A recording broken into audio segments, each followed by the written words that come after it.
ngayon mga kababayan, punta naman po tayo. Yan. Dito pa sa isang topic na nakita po natin, napakatindi nito. Kasi napakaingay po nito kahapon pa. Ito pong usapin na ito. Pero, alam nyo mga kababayan, yung mga dahilan kasi nila, hindi naman po kasi kapanipaniwala. Dahil tingnan nyo mga kababayan ako talaga personally, ang tingin ko dito, kapag ka nagsalita yung mga kongresista habang nasa hearing, hindi pwedeng kasuhan yung mga yan. Bakit mga kababayan? Kasi yung ginagawa nila, part ng investigasyon, part ng mga pag-iimbestiga nila para makatulong sa paglikha at paggawa po nila ng batas. Kaya hindi pwedeng kasuhan yung mga kongresista na nag-iimbestiga mga kababayan dyan po sa Kamara. Dahil kung titingnan nyo mabuti tandaan nyo ba, noong mga panahon na humarap etong si Atty. Enzo Recto dyan po sa TRICOM. Tandaan nyo ba yun mga kababayan? Di ba nung nagkaharap si Marcoleta at si Atty. Enzo Recto, ano yung sinabi ni Atty. Enzo Recto mga kababayan sa pagkakaiba ng private citizen at dun po sa mga public servant? Especially yung mga senator at ito po mga congressman na gumagawa ng batas. Di ba kapag ka nag-iimbestiga yung mga congressman mga kababayan at nakapagbitaw sila ng salita base sa kanilang ginagawang trabaho, hindi sila pwedeng kasuhan. Pero kapag ka yung mga private citizen mga kababayan nag-akusa, nagbintang ng walang ebidensya, pwede po silang kasuhan mga kababayan. So yun po yung pagkakaiba. So ngayon, kung titingnan nyo, sabi po dito, basahin natin itong nakita po nating balita galing po sa News 5. Sabi po kasi dito mga kababayan, lakihan ko lang yan. Eto daw, bakit kayo masasaktan kung hindi kayo guilty?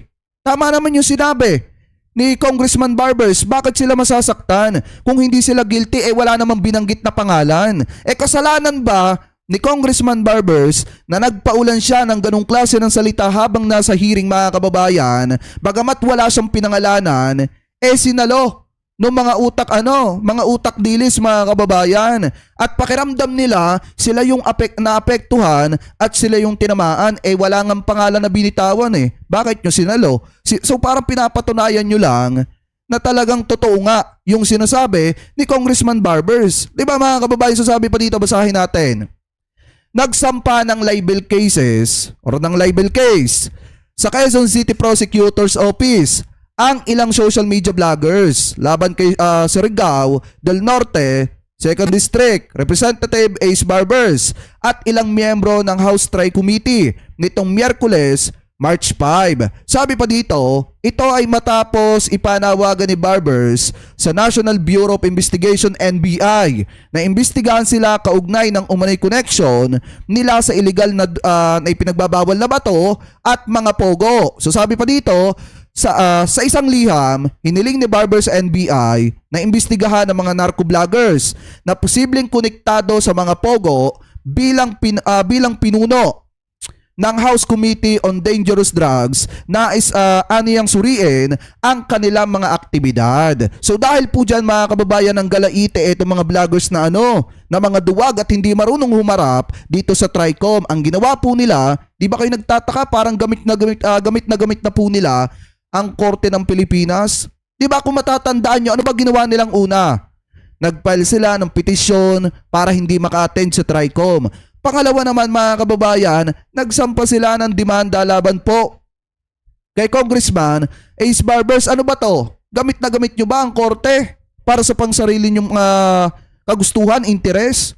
Di ba para hindi kayo makapunta sa TRICOM at hindi masabi na duwag kayo? Alam nyo mga kababayan, sa totoo lang, bakit ka matatakot na umattend dito sa TRICOM? Bakit ka matatakot na ibigay yung side mo kung alam mo naman na wala kang ginawang masama? Ganun lang kasimple. Mga kababayan, yung problema kasi sa mga to, gawa kayo ng ka-fake newsan, gawa kayo ng mga paninira laban sa iba, tapos kapag ka pinapaharap kayo, ayaw nyong humarap. Di ba lagi nyong gagamitin ang Korte ng Pilipinas? So sabi pa dito, basahin pa natin mga kababayan. Ayon kay Barbers, karamihan sa mga nagsampa ng kaso ay mga vlogger na iniimbitahan sa pagdinig ng TRICOM, ngunit hindi dumadalo. Para sa kongresista, tila ginagamit ng mga vlogger ang korte bilang panangga sa pagpapakalat nila ng maling impormasyon at paninirang puri. Sabi pa dito mga kababayan, giniit din niyang iginiit din niya na hindi siya nagbanggit ng pangalan sa kanyang mga talumpati at panayam. Kaya't kung may nag-react ay maaaring indikasyon ito ng kanilang pagkakasangkot. Parang nga kasing inamin nila. Alam nyo ba mga kababayan, ganito lang yan Kung alam mo na wala kang kasalanan, bakit ka magre-react? Kung alam mo na wala ka namang ginawang masama at hindi ka namang pinangalanan, o bakit mo i-react? Yung sinasabi ni Congressman Barbers, wala nga siyang binigay na pangalan. Alam niyo, ang daming nag-react. Sa totoo lang mga kababayan, halos lahat ng iniimbitahan na hindi dumalo, yung karamihan dyan, sila pa yung nag-react at talagang naging habit na nila na kada tatamaan sila, magre-react sila, magpa-file sila ng kaso laban po doon sa mga kongresista na nagtatrabaho lang. Diba, so sabi pa dito, sabi pa daw ni Congressman Barbers, okay lang sa akin na punahin ang mga palpak o mali sa aming trabaho. Pero pag mumumurahin o babastusin nyo kami ng walang malinaw na dahilan at deliberate na di kukunin ang aming panig sa issue sa inyong pagbablog, ibang usapan na yon, ani ni Barbers. Matatandang naghain na rin ang mga vloggers ng petisyon for certiorari at prohibition sa Korte Suprema laban po sa TRICOM. Iniimbestigahan ng TRICOM ang paglaganap ng fake news sa social media. So yan po yung dahilan kung bakit idinimanda ng mga vlogger ni Digong, eto pong si Congressman Barbers, kasi nga tinamaan sila dun po sa sinabi ni Congressman Barbers mga kababayan at inirequest niya sa NBI na imbestigahan yung mga narco-vloggers. Wala siyang pinangalanan dun mga kababayan, pero tinamaan yung mga vloggers. So ngayon, pakinggan po natin. Pakinggan natin na itong mga pinagsasasabi ng mga ito. Dahil nga mga kababayan, after nila mag-file ng demanda laban kay Congressman Barbers, ang yayabang nila mga kababayan. And then parang proud pa sila na idinimanda nila etong si Congressman Barbers. So ngayon, pakinggan po natin yung mga side nila kung bakit nila idinimanda etong si Congressman Barbers. I-play na po natin mga kababayan. Yan. Kasama pa pala dito si Badoy. Eto, yan. So yung pag-akusa sa amin ng mga bagay katulad ng narco vlogger, pogo vlogger, fake news, ay umaabot, pro-China vloggers, ay umaabot na sa punto na akusasyon na ito, imputasyon na ito sa amin ng mga krimen o depekto na pinangalanan ka ba? Attorney Trixie, pinangalanan ka ba? Ikaw ba mismo ang tinukoy na ikaw ay pinaiimbestigahan, inaakusahan ka na ikaw ay narco-vloggers na konektado sa Pogo sa ipinagbabawal na bato at tagapagpalaganap ng fake news? Pinangalanan ka ba? Bakit masyado kang apektado? Bakit masyado kang tinatamaan? Bakit totoo ba? Hindi, ako nagtatanong lang naman. Kasi mga kababayan, para kasi sa akin ang pananaw ko dyan, kung hindi ka naman gumagawa ng mga ganong klase ng gawain, bakit ka tatamaan? Bakit mo papansinin? Bakit apektado ka? Sayang, abogado ka pa man din. Ba't parang masyado po ata kayong tinatamaan? Bakit totoo po ba? Hindi, ako nagtatanong lang. 'Di ba? Kasi biruin nyo, nagpakawala lang ng salita si Congressman Barbers at sinabi lang sa NBI na nirequest lang sa NBI na imbestigahan yung mga narco-vloggers na baka di umano konektado sa ipinagbabawal na bato at sa Pogo at dun sa pagpapalaganap ng fake news mga kababayan. Bakit sila nag-react? So means mga kababayan, alam nila sa sarili nila na sila yung tinatamaan. Ano po, ipagpatuloy pa natin. Posibleng dumikit sa amin panghabang buhay. Hindi namin maaaring palampasin ito, lalong-lalo na galing sa isang tao na kongresista, na isang opisyal ng gobyerno, na dito kami para i-announce yung pag-umpisa ng pagsampa ng mga kaso laban kay Congressman Ace Barbers dahil sa mga sinabi niya tungkol sa amin na nakakapanirang puri. Tungkol daw sa kanila. Ito po ay final sa Quezon City kaninang hapon.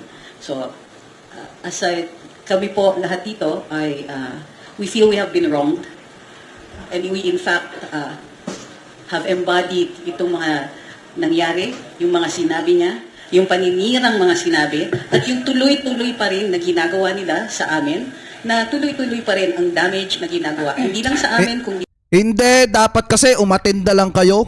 Dami nyo pang cheche-boreche. Dapat umatinda lang kayo kung wala kayong kasalanan. Napakadali namang sagutin yan. Sabihin nyo, wala kayong kasalanan, wala kayong fake news na ginawa. Masama kasi Ang tatapang nyo sa mga channel ninyo. Pinagmumura ninyo yung mga kongresista na nag-iimbestiga lang. Tapos ngayong pinapatawag kayo, magsusumbong kayo, tihingi kayo ng saklolo sa ating mga hukuman. Alam nyo mga kababayan, yung ating mga hukuman, napaka-ano po niyan mga kababayan, napaka pribilehyo. Pakitama na lamang po ko kung ako po ay mali mga kababayan doon sa pagkakabanggit ko. Kasi alam niyo sa totoo lang mga kababayan, yan po ay hukuman at dyan pinag-uusapan yung mga matitinding kaso. Ano po, lalo na pagdating sa katarungan mga kababayan, at hindi po dapat ginagamit yan para sa pangsariling interes, lalo na kung ang ididemanda nyo lang, ang irereklamo nyo lang ay walang kakwenta-kwentang bagay. Kasi kung tutusin mga kababayan, napakadaling umattend sa TRICOM. Napakadaling idepensa mo ang sarili mo kung wala kang kasalanan. Pero bakit kailangan nyo pang gamitin ng paulit-ulit ang ating mga korte para lang masabi na lumalaban kayo? Hindi ganyan yung tamang paglaban. Ang tamang paglaban dyan, harapin nyo yung patawag sa inyo, umattend kayo doon, ipakita nyo sa publiko na wala talaga kayong kasalanan. Pati sa aming mga kapamilya, pati sa mga kaibigan. Ang peligro na ipinipresenta ng kanyang mga sinabi sa amin, hindi lang sa mga reputasyon namin, pati sa health namin, mga iniisip namin tungkol sa sinabi nila, sa mga potential backlash, sa potential outcomes ng kanyang mga sinasabi, potential... Doon pa nga sa pagkakasabi mo doon sa rally na nagugutom kayo kahit hindi naman, fake news na yun eh. Di ba? Yung pagsigaw nyo na nagugutom sila kahit hindi naman, doon pa nga lang fake news ka na eh.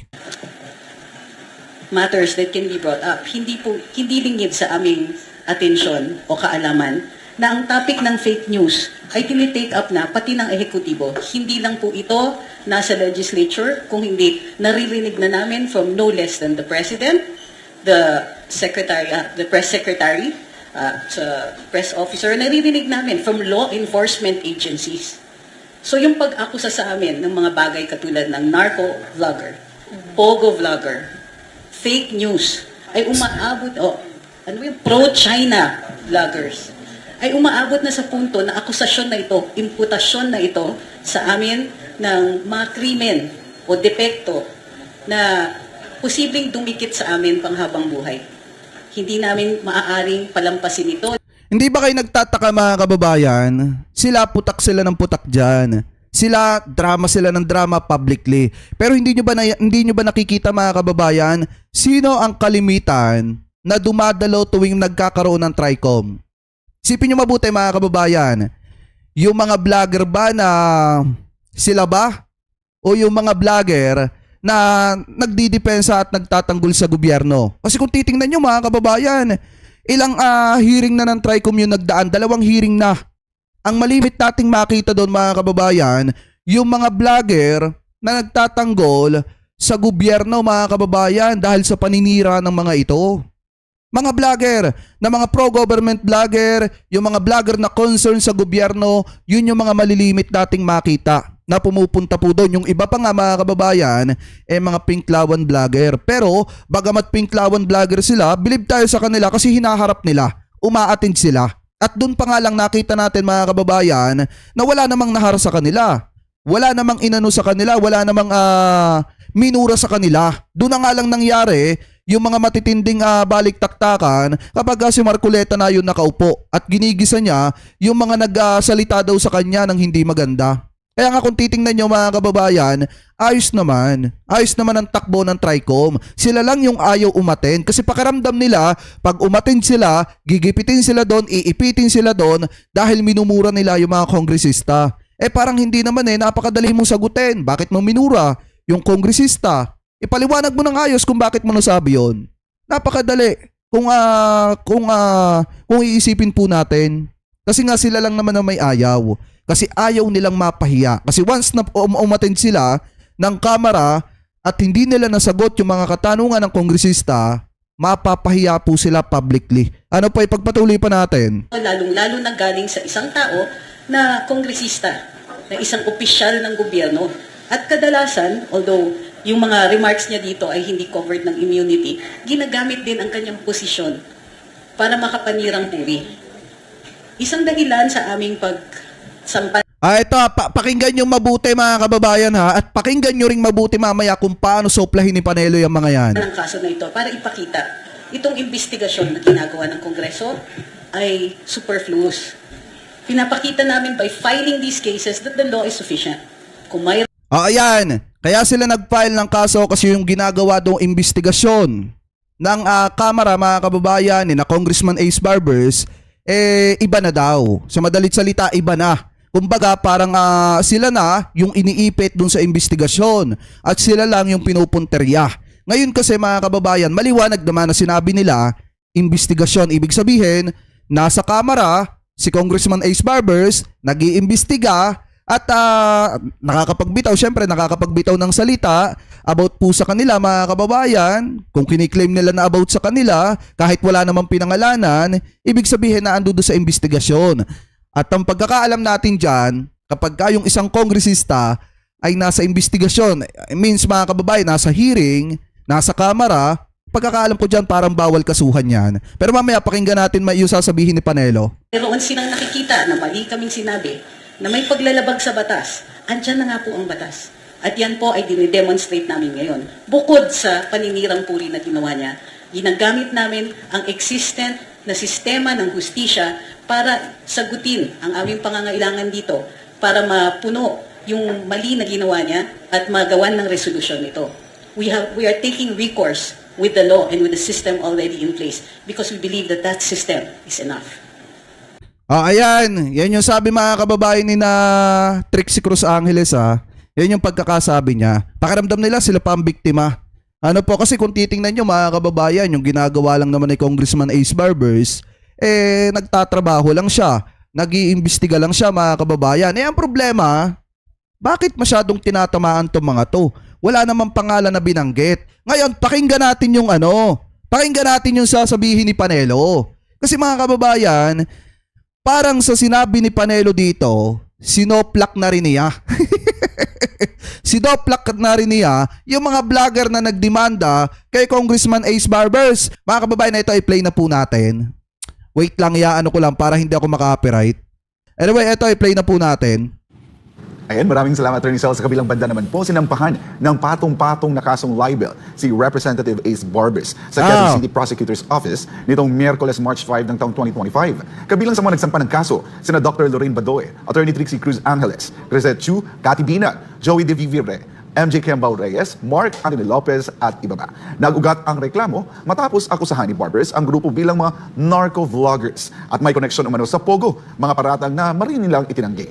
Ayon sa kanila, inakusahan daw ni Congressman Barbers na narco-vloggers daw etong mga ito. So ngayon, ipagpatuloy pa natin. walang basehan ang mapahayag ng kongresista at labis itong nakaapekto sa kanilang reputasyon at kabuhayan. Dahil dito, naghain sila ng kasong libel para ipagtanggol ang kanilang pangalan at papanagutin si Barbers sa kanyang mga aligasyon. Talaga? Papapanagutin talaga ha? Di tingnan natin. Ano masasabi mo dito? Unang-una, ang tanong ko, kailan ba sinabi ni Barbers yan? Yan! Sa labas ba ng Kongreso o sa loob ng Kongreso habang may sesyon? Yan ang unang tanong.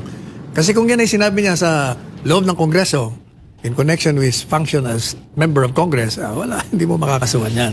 Ouch! Ouch! Ayan maliwanag naman mga kababayan. Ano ba yung sabi ni Trixie Cruz Angeles kanina? Doon pag nag-iimbestiga sila doon sa Kamara. Pag nag-iimbestiga sila, kami yung pinupuntirya, iniipit. Ngayon, mga kababayan, ano yung sabi dito ni Panelo? Hindi nyo makakasuhan yan. Kung yan ay sinabi sa loob ng Kongreso, sa loob ng Kamara, di nyo makakasuhan yan. So ano ngayon yung ending? Popcorn na ba? Popcorn na ba tayo? Maghihintay na ba tayo ng ending ng kanilang demanda laban kay Congressman Barbers? Piyadong mababasura lang yan. Kasi nga mga kababayan, ang pagkakaalam ko talaga dyan, dahil nga na kung matatandaan nyo, di ba nagsalita nga si Atty. Enzo Recto doon nung nagkakaroon sila ng anuhan ni Marcoleta. Di ba ang sinabi nga ni Atty. Enzo Recto, sa mga public servant, pwede kayong i-criticize. Pwede silang i-criticize at bawal ang balat sibuyas. Pero, ang pinagkaiba ng public servant, mga kababayan, yung mga kongresista, mga senador, kapag ka naandyan sila sa Kamara at sa Senado at nag-iimbestiga sila, may nabitawan silang salita, mga kababayan, hindi sila pwedeng kasuhan. Kasi nga, part ng trabaho nila yon, nagtatrabaho sila. Nasa loob sila ng Kongreso, naghihiring sila mga kababayan, di sila pwedeng kasuhan. Pero yung private citizen, yung mga individual na mga kababayan natin Pilipino, yung normal na mamamayan, kapag ikaw ay nagbitaw ng salita laban sa isang public official, lalo na't below the belt, pwede kang kasuhan ng public official. So ngayon, kung titingnan ninyo, etong sinabi ni Panelo dito mga kababayan, basag talaga si Trixie Cruz Angeles. Kasi nga di ba yung iginigit ni Angeles, hindi, pag nakaupo sila dyan, tinawag nila kami narco-vlogger. Nag-reflect sa pagkatao namin yun. Di basag ka ngayon sa kasamahan mo? It would be different kung nagsalita siya, nagpa-interview sa labas. O yun, pwedeng kasuhan siya. But whether or not he's guilty, depende pa rin yan sa piskalya, kung ihahain. Pag naihain, kung may probable cause, depende pa rin sa desisyon ng korte. Attorney Wing lang nagsasabi po sa mga netizen na kung totoo daw na nagpapakalat ng fake news ay itong mga vloggers, ay bakit hindi na lang daw magsampa ng kaso ang mga mambabatas at huwag gamitin ang institusyon para sa kanilang pansariling interest. Unang-una, matagal nang sinabi ng programang yun. Bago pa sinabi ng netizen na yan, sinabi na ng programang ito, ever since, kung meron kayong problema sa mga vloggers, commentators, critics, file a case, you stop inviting them for a congressional hearing kasi hihiyain nyo lang sila doon. Not only that, that's a prior restraint to the freedom of speech and of expression. Pag binigyan mo ng restraint ang isang kalayangan na tinatakda ng saligang batas, ibig sabihin, nilalabag mo. Attorney Sal, you've mentioned about freedom of speech and here's my question. Sa ilalim po ba ng administrasyon ngayon, may pag-asa po ba itong kalayaan natin sa pamamahayag under this administration? Regardless kung ano man ang administrasyon, ang freedom of speech ay nakalagay sa saligang batas.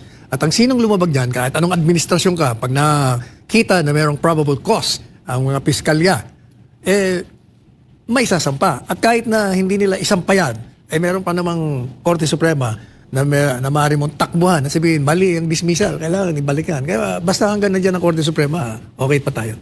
Maraming salamat, Attorney Sal. Very clear. Samantala, natanggap Ayan na. Very clear naman yung napakinggan nating lahat mga kababayan.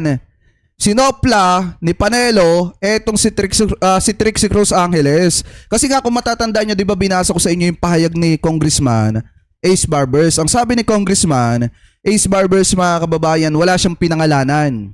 Wala siyang mga tinukoy na vlogger. Wala siyang mga vlogger na, let's say, yung sinabihan niya na si Jay Guevara ganito, si Angeles ay ganito, ganyan, related sa Pogo. Wala siyang sinabing ganon. Ang problema lang dito kasi, kina Angeles mga kababayan, dito pa sa mga vlogger ni Digong na mga magagaling magmura, kapag ka sila napahapyawan ng kaunti, pakiramdam nila inapi na sila. Sila na po agad yung pinapatamaan kahit hindi naman. Parang ang nangyari diyan, nagbato ng bomba si Congressman Barber, sinalo po nila, nilimot nila. Binato na nga, nilimot pa nila, tapos sila pa ang nasasaktan ngayon. Kung titingnan po natin mga kababayan, mas matindi nga yung ginagawa nila. Doon po sa mga taga-kamara, kung mura-murahin nila, kung bastusin nila, akusahan nila, napakagagaling. Tapos pagka naandya na, hindi naman po makaharap. Kaya nga ito mga kababayan, ang tingin ko dito, mababasura lang yan.